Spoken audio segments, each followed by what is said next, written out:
একবার মূসা আলাইহিস সালাতু ওয়াস সালাম বললেন, রাব্বি আরনি আল্লাহ, আমি আপনাকে দেখতে চাই। সুবহানাল্লাহ বলেন। আল্লাহ তাআলা বলেন, লান তারানি, হে মূসা তুমি আমাকে দেখতে পারবে না, কারণ তোমাকে দেখার মতো, আমি আল্লাহকে দেখার মতো এত এবিলিটি দেওয়া হয় নাই, ক্ষমতা দেওয়া হয় নাই। তোমার যে চোখের পাওয়ার, এই পাওয়ার দিয়ে আমি আল্লাহকে দেখতে পারবো না। সুবহানাল্লাহ বলে। তারপরও মূসা নবী বারবার আল্লাহরে বলে, আল্লাহ রাব্বি আরনি, আমি আপনাকে দেখতে চাই। আমি এতবার আসি তুর পাহাড়ে, শুধু আওয়াজ আসে, কিন্তু আমি আপনাকে দেখতে পারি না। আমার এটা আফসোস, আমি আপনার দেখতে চাই। সুবহানাল্লাহ। আল্লাহ তাআলা অনুরোধ কবুল করলেন, বললেন মূসা যাও, তুমি আমাকে দেখতে পারবা। তুমি তুর পাহাড়ে আইসো আগামীকাল। ৭০,০০০ পর্দা, নূরের পর্দা, প্রথম আসমান থেকে একবারে আরশে আজিম পর্যন্ত ৭০,০০০ নূরের পর্দা। আল্লাহ তাআলা বলেন, এক একটা পর্দা সুইয়ের ভিতরে যে একটা ছিদ্র থাকে, সুতা ঢুকানোর মতন একটা ছিদ্র থাকে না, এই ছিদ্র দিয়া কি সুতা সহজে ঢুকানো যায় না? অনেক চেষ্টার পরে। যারা চৌক সমস্যা, এরা তো অনেক চেষ্টার করে, বয়স্ক যারা, এরা সুতা ঢুকাইতে অনেক সমস্যা হয়। তো এই ছিদ্রর মাথায় যে একটা সুইয়ের মাথায় যে একটা ছিদ্র আছে, এই ৭০,০০০ নূরের পর্দা, ৫০০ বছরের রাস্তার দূরত্বে ৭০,০০০ পর্দা ছিল। এই পর্দাকে সুইয়ের মাথার মধ্যে যে ছিদ্র, এই ছিদ্র দিয়া সামান্য একটু ছিদ্র করে নূরের তাজাল্লি দেওয়ার সাথে সাথে মূসা আলাইহিস সালাতু ওয়াস সালাম বেহুশ হয়ে তুর পাহাড়ে পড়ে গেলেন। সুবহানাল্লাহ। মূসা আলাইহিস সালাতু ওয়াস সালাম তুর পাহাড়ে যখনই এই ছিদ্র দিয়া একটু নূরের তাজাল্লি মূসা নবীর চোখের মধ্যে পড়লো, মূসা আলাইহিস সালাতু ওয়াস সালাম বেহুশ হয়ে জমিনের মধ্যে পড়ে গেলেন। হাদিসের মধ্যে পাওয়া যায় মূসা নবী উল্টো হয়ে, উপর হয়ে এইভাবে কপালটারে নিচে দিয়া তো মূসা নবী বেহুশ হয়ে রইলে। আরো জোরে বলেন না সুবহানাল্লাহ। আল্লাহর পয়গম্বর মূসা নবী আল্লাহর এত নূরের তাজাল্লি যখন সামান্য একটু ছিদ্র দিয়ে একটু নূরের তাজাল্লি দিল, সাথে সাথে তুর পাহাড় জ্বলে পুড়ে ছারখার হয়ে গেল। মূসা নবীর গায়ের একটা পশম পর্যন্ত জ্বলে নাই। আল্লাহর পয়গম্বর মূসা নবী আল্লাহকে বললেন, হে আল্লাহ, আমার আর দেখার দরকার নাই, আমার দেখার স্বাদ মিটে গেছে। এই নূরের তাজাল্লি আমি মূসা সহ্য করতে পারি নাই। আল্লাহ তাআলা বলেন, মূসা রে, তোমাকে আমি প্রথমে বলছিলাম তুমি আমাকে দেখতে পারবে না, তারপরে তো অনুরোধ করলেন, যাও যাও, তুমি আমাকে আর দেখার প্রয়োজন নাই। মূসা নবী বলে, আল্লাহ আমার দেখার স্বাদ মিটে গেছে, কিন্তু একটা প্রশ্ন করতে চাই। তুর পাহাড় জ্বলে পড়ে ছারখার হয়ে গেছে, সব কিছু জ্বলে পড়ে গেছে, কিন্তু আমার গায়ের একটা পশম পর্যন্ত পড়ে নাই। কারণ কি? কারণ কি? আল্লাহ তাআলা ডাক দেন, মূসা পয়গম্বর, তোমার এই পেশানের মধ্যে আমার শেষ জামানার নবীর মুহরে নবুয়ত রয়েছে। তোমার এই পেশানি থেকে যাবে তোমার বংশধরের আরেকজনের পেশানি, তোমার এই পেশানিতে আমার শেষ জামানার নবীর নূর মুবারক। এই নূরের কারণে, আমার নবীর নূরের ইজ্জতে সম্মানে তোমাকে আমি বাঁচিয়ে রেখেছি। মূসা নবী দেখার স্বাদ মিটে গেল। আল্লাহর পয়গম্বর রাসূল করিম সাল্লাল্লাহু আলাইহি সাল্লাম মেরাজে যাবেন। মেরাজ দিয়ে আবু জাহেল কয়েকটি প্রশ্ন তুলেছিল। মেরাজ নিয়ে যখন আমার নবী যখন মেরাজে গেলেন, মেরাজের আলোচনা পরে করব। মেরাজের পরবর্তীতে আবু জাহেলের কিছু প্রশ্ন আমার নবীকে তুলে ধরেছিল। আল্লাহর নবী যখন মেরাজ করেছেন, রাত্রে কিছুক্ষণ সময় সুবহানাল্লাযী আসরা বিআবদিহি লাইলাম মিনাল মাসজিদিল হারাম। লাইলান অর্থ রাত, আবার আসরা অর্থ রাত।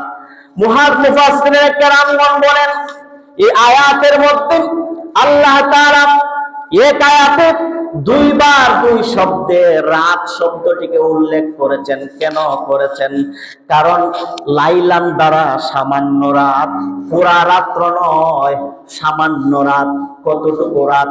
এই কতটুকু রাত বুঝাইতে গিয়ে আল্লাহ রাসূল সাল্লাল্লাহু আলাইহি সাল্লাম বলেন, হে দুনিয়ার মানুষ রে, আমি মেরাজে গেলাম। মেরাজে যাওয়ার সময় আমি কাবা ঘরের সামনে, যে কাবা ঘরের পাদদেশে যে ওযু করেছিলাম, এই ওযুর পানিটা আমি মেরাজ থেকে ঘুরে এসে দেখেছি এই উঁচু জমিন থেকে নিচু জমিনে ফোঁটা ফোঁটা পড়তেছে। তাহলে আপনারা বলেন, আমরা ওযু করে আসলে উঁচু জায়গায় বসে ওযু করলে গড়াইয়া পানিটা নিচে পড়বে, কত সময় পড়বে? 10 মিনিট, 15 মিনিট বা 1 ঘন্টাই ধরেন, 1 ঘন্টা সময় পড়বে পানিটা। তারপরে উপরের পানিটা পড়ে শেষ হয়ে যাবে, আর উপর থেকে আর পানি পড়বে না। আল্লাহ রাসূল বলেন, আমি মেরাজে যাওয়ার আগে যে ওযু করেছিলাম, এই ওযুর পানিটা যে উপর থেকে নিচে টপকে টপকে পড়েছিল, মেরাজ করে এসে দেখেছি এখনো এই পানিটা পড়তেছে। এই জন্য আল্লাহ তাআলা বলেন, সুবহানাল্লাযী আসরা বিআবদিহি লাইলান, লাইলান দ্বারা রাতের কিছুক্ষণ সময়। কতটুকু সময়? এতটুকু সময় উপর থেকে পানি পড়তে যত সময় লাগে, ততটুকু সময় পর্যন্ত টপকে টপকে পানি পড়ে। সুবহানাল্লাহ। অন্য আরেকটি বর্ণনা, আল্লাহ রাসূল যখন উম্মে হানির ঘর থেকে মেরাজে গিয়েছিলেন, আল্লাহ রাসূল যে ঘরের দরজার মধ্যে যে একটা শিকল ছিল, এই শিকলটা ঘরের মধ্যে তালা লাগানোর জন্য একটা শিকল দরকার। এই যে জিনজিল যা বানায় দেয়, এতটুকু লম্বা। আল্লাহ রাসূল বলেন, আমি মেরাজ থেকে ঘুরে এসেছি, ঘুরে দেখেছি এখনো এই ঘরের জিনজিলটা এইভাবে নড়াচড়া করে। এই ব্যাখ্যা করতে গিয়ে, হাদিসকে ব্যাখ্যা করতে গিয়ে অনেকেই বলেছেন যে মুহাদ্দিসিনে কেরামগণ বলেন, মেরাজের জীবনী আল্লাহ রাসূলের 27 বছর চলে গেছে। আরো জোরে বলবেন না সুবহানাল্লাহ? কয় বছর চলে গেছে? 27 বছর। আর কোরআনের মধ্যে আল্লাহ বলেন, লাইলাম মিনাল মাসজিদিল হারাম, রাতের কিছুক্ষণ সময়। কতটুকু সময়? নবীজি মেরাজে গেছেন, আয়েশা দেখেন এখনো ঘরের শিকল নড়তেছে। সুবহানাল্লাহ। তাহলে এখন 27 বছর কি নড়ছেনি? না। একটা কথা আমি আপনাদেরকে বোঝাই, আল্লাহ রাসূল হলেন দুনিয়ার রূহ। দুনিয়ার কি? আল্লাহ রাসূল হলেন দুনিয়ার রূহ। আমাদের এই বডি থেকে রূহ বের হয়ে গেলে যেমন পৃথিবী একবারে বডিটা অচল হয়ে যায়, মৃত অবস্থায় পড়ে থাকে, রূহ বের হয়ে গেছে, আমার আর হাত নাড়ানোর ক্ষমতা নাই, শক্তি নাই, সবকিছু অচল হয়ে গেছে। আল্লাহ রাসূল যখন আরশে আজিমের উপরে চলে গেলেন, এই পৃথিবীটা একবারে নিস্তেজ হয়ে গেছে। যে জায়গায় যা কিছু ছিল, টাইমের জায়গায় টাইম স্টপ হয়ে আছিল, সবকিছু একবারে যার যার জায়গার মধ্যে একবারে স্টপ হয়েছিল। একটি সাধারণ উদাহরণ আমি আপনাদেরকে দিচ্ছি। গত কিবারে জানি প্রধানমন্ত্রী খালেদা জিয়ার দাফন হয়েছে, বুধবারে না মঙ্গলবারে দাফন হয়েছে। খালেদা জিয়া লাশ আসতেছে, রাস্তাঘাটে যত গাড়ি ছিল সবকিছু বন্ধ করে দেওয়া হয়েছে। কেন? এই যে আমাদের 3 বারের প্রধানমন্ত্রীর লাশ আসতেছে, গাড়ি চলাচল বন্ধ, যা কিছু আছে সবকিছুকে প্রশাসনের লোক বন্ধ করে দিছে। সবকিছু বন্ধ, যার যার জায়গা থেকে বন্ধ করে দিছে। তারেক জিয়া কিছুদিন আগে এসেছেন। তারেক জিয়া শাহজালাল আন্তর্জাতিক বিমানবন্দরে নামতেই অটো রিকশা, প্রাইভেট কার, বাস, সিএনজি যার যার জায়গায় পুলিশরা বন্ধ করে দিছে। কারণ ভারপ্রাপ্ত চেয়ারপারসন, বিএনপির ভারপ্রাপ্ত চেয়ারম্যান তারেক জিয়া এসেছে, যার যার জায়গায় গাড়ি বন্ধ, নড়াচড়া করা যাবে না, নড়াচড়া করা যাবে না। উনি চলে গেলে সব চলাচল করবে। ঠিক আল্লাহ রাসূল এই তারেক জিয়ার চাইতে যদি হাজার হাজার গুণ সম্মানের হয়, আমি শুধু সামান্য বোঝানোর জন্য একটা উদাহরণ টানলাম। আল্লাহ রাসূল যেদিন মেরাজে যাবেন, আল্লাহ রাসূল মেরাজে যাচ্ছেন, আল্লাহ তাআলা ফেরেশতাকে জিবরাইলকে জানায় দিলেন, পৃথিবীর মধ্যে যাও, জায়গা জায়গায় জানায় দাও, যেই জায়গার মধ্যে যা কিছু আছে সব জায়গায় যার যার জায়গায় যা, যেই ফেরেশতা যেই জায়গায় আছে দাঁড়ায় থাকতে বলো, পৃথিবীর যেই টাইম যেই জায়গায় আছে দাঁড়ায় থাকতে বলো, পৃথিবীর সব কিছু স্টপ করে দাও, আমার বন্ধু আমার বাড়িতে দাওয়াতে আসছে, পৃথিবীর সব কিছুকে বন্ধ করে দাও, যার যার জায়গা স্টপ করে দাও। আল্লাহ রাসূল চলে গেলেন মেরাজে। আল্লাহ রাসূলের সাথে ডান পাশে হযরতে জিবরাইল, বাম পাশে হযরতে মিকাইল, তাদের সাথে ৭০,০০০ নূরের ফেরেশতা, ৭০,০০০ লাখ তাদের হাতের মধ্যে ছিল। রাস্তা দিয়া যাওয়া শুরু করেছে, যত জায়গা ক্রস করে যাচ্ছে যার যার জায়গায় সবকিছু স্টপ হয়ে আছে, বন্ধ হয়ে আছে। আমার নবী আসতেছে, আর চলাচল করা যাবে না, চলাচল বন্ধ করে দাও। আল্লাহ নবী মেরাজে গেলেন। আল্লাহ রাসূল যখন আরশে আজিমের উপরে উঠলেন, পৃথিবীর রূহ চলে গেছে, আমার নবীজি একবারে পৃথিবীটা মৃত অবস্থায় পড়ে রয়েছে। আল্লাহ রাসূল চলে গেলেন পৃথিবীর জায়গায়, পৃথিবী টাইম যে জায়গায় আছে টাইমের জায়গায় টাইম পড়ে আছে, সময়ের জায়গায় সময় স্টপ হয়ে আছে। আমার নবী মেরাজ করে আবার এসেছেন, পৃথিবীর টাইমের মতো টাইম শুরু হয়ে গেছে। আরো জোরে বলেন সুবহানাল্লাহ। এই জন্য আল্লাহ রাসূল মেরাজ করে এসেছেন। ওজন বাণী যেই জায়গা থেকে পড়ছিল, উপর থেকে নিচে পড়ছিল, এই জন্য আল্লাহ রাসূল চলে গেছেন, পৃথিবী মৃত অবস্থায় পড়ে রয়েছে। আল্লাহ রাসূল এসেছেন, টাইম শুরু হয়ে গেছে। এই জন্য আমার নবীকে আল্লাহ মেরাজ করাইলেন। মেরাজ করানোর সময় আল্লাহ রাসূল যখন মেরাজ করে এসে কাবা ঘরের সামনে যখন বসলেন, কাবা ঘরের সামনে বসার পরে আবু জাহেল গেল। আবু জাহেল গিয়া বলল, হে মুহাম্মদ, তুমি নাকি মেরাজ করে এসেছো? বলে হ্যাঁ, আমি মেরাজ করে এসেছি। এখন এই আবু জাহেল এমনি নবীরে মানে না।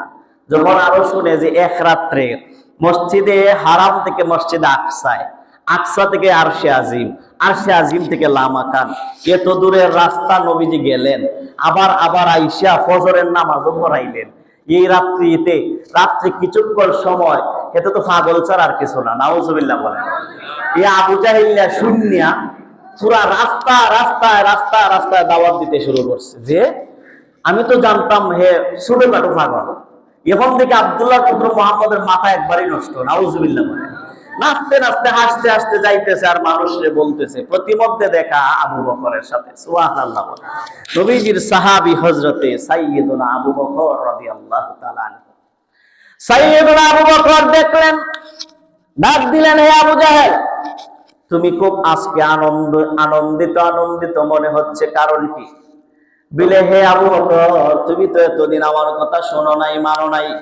দেখো আব্দুল্লাহর পুত্র মুহাম্মদ কত খুশি মনে, আনন্দে চিত্তে বলছে যে সে নাকি আজকে মসজিদে হারাম থেকে মসজিদে আকসায় গেছে, আকসা থেকে আরশে আজিমে, আরশে আজিম থেকে লামাকান, এত দূরের রাস্তা, রাত্রে কিছুক্ষণ সময় সফর করে এসেও সে আবার ফজরের নামাজ পড়াইলো। কিভাবে সেটা সম্ভব হয়? আবু জাহেলকে আল্লাহ রাসূলের সাহাবী হযরতে আবু বকর ডাক দিয়া বলেন, হে আবু জাহেল, এই মেরাজের কথা কি আমার নবীজির নূরানী জবানে বলছেন? সুবহানাল্লাহ বলেন। আবু জাহেল বলে, এখন আমি শুনে আইছি তোমার নবীজি বলছে। আবু বকর আবার জিজ্ঞেস করলেন, হে আবু জাহেল, এই মেরাজের কথা কি আমার নবীজি নিজ জবান দিয়া বলছে? বলে হ্যাঁ, নিজ জবানেই বলছে। আবার জিজ্ঞেস করলো, নবীজি কি নিজ জবান মুবারকে বলছে? আবু জাহেল বলে, হ্যাঁ, তোমার নবীজি নিজ জবান দিয়া বলছে। আবু বকর ডাক দিয়া বলে, হে আবু জাহেল রে, শুনে নাও, আমি নবীর দরবারে এখনো যাই নাই, নবীর কাছ থেকে আমি এখনো শুনি নাই। যদি আমার নবীজি নিজ জবান দিয়া মেরাজের কথা বলে থাকে, আমি নবীজির কাছে না গিয়া তোমার মুখ থেকে শুনে আমার নবীজির মেরাজকে আমি বিশ্বাস করে নিলাম। এটাই হলো আশিকে রাসূলের পরিচয়। মানে কোনো অডিট নাই, কোনো রিচার্জ নাই, আল্লাহ রাসূল যেটা বলছেন সেটা বিশ্বাস করার নামই আশিকে রাসূল। ঠিক না বেটি? এখন আবু জাহেল বললাম তারে ভালো লাগে, তার রিয়াকশন করছে, আরো আগে বিশ্বাস করে দিয়েছে। আল্লাহ রাসূল সাল্লাল্লাহু আলাইহি সাল্লামের কাছে আবু বকর গেল, গিয়া বলে ইয়া রাসূলুল্লাহ, ইয়া হাবিবাল্লাহ, আল্লাহ রাসূল আবু বকরের চেহারা দেখে মুস্কি হাসি দিয়া বলেন, আবু বকর আসো আসো আমার বুকে আসো রে আবু বকর, তুমি যেই দিন সিরিয়ার জমিন থেকে এসে আমি রাসূলকে বিশ্বাস করে কালিমা পড়ে মুসলমান হয়েছিলে, আজকে আবু জাহেলের মুখ থেকে শুনি আমার মেরাজকে বিনা গবেষণায় বিনা অডিটে বিশ্বাস করে নিছো।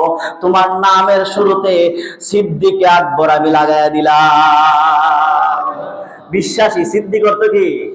আবু বকর সিদ্দিক। ওইখান থেকে আল্লাহ রাসূলের সাহাবীর নামের পাশে সিদ্দিক উপাধি দিয়ে দিলেন। সুবহানাল্লাহ।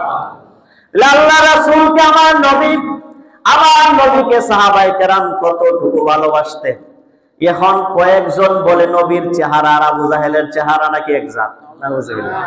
আহারে, আবু জাহেল নবীজির চেহারার দিকে তাকায় বলতো, ভাতিজা মুহাম্মদ, তোমার যে চেহারা, এই চেহারা এত বিশ্রী চেহারা আমি পৃথিবীর মধ্যে দেখি নাই। নাউজুবিল্লাহ। আর সিদ্দিক আকবর যখন নবীজির কাছে আসতো, সিদ্দিক আকবর বলে, ইয়া রাসূলুল্লাহ, আমার এই চোখ দিয়া আমার জীবনে আপনার মতো সুন্দর মানুষ দেখি নাই। হযরতে জাবের রাদিয়াল্লাহু তাআলা আনহু বলেন, ওনার বর্ণিত হাদিস, জাবের রাদিয়াল্লাহু তাআলা আনহু বলেন, ইয়া রাসূলুল্লাহ, আমার এই চোখ আমি সৃষ্টির পর থেকে পৃথিবীতে কত মানুষ দেখেছি, আপনার মতো সুন্দর এত সুন্দর দেহের অধিকারী কোন মানুষ আমি দেখি নাই। আল্লাহ তাআলা জিব্রাইল আল্লাহরে বলে, আল্লাহ, আমি কত মানুষের কাছে গেলাম, কত নবী রাসূলগণের কাছে গেলাম, আপনার বন্ধু হাবিবের মতো সুন্দর মানুষ আমি দেখি নাই। আল্লাহ তাআলা বলেন, জিব্রাইল, আমার বন্ধুর মতো সুন্দর মানুষ আর দ্বিতীয় কাউকে বানাই নাই। আর উনি বলে যে জিব্রাইলের চেহারা আর নবীজির, আবু জাহেলের চেহারা আর নবীজির চেহারা নাকি এক জাত।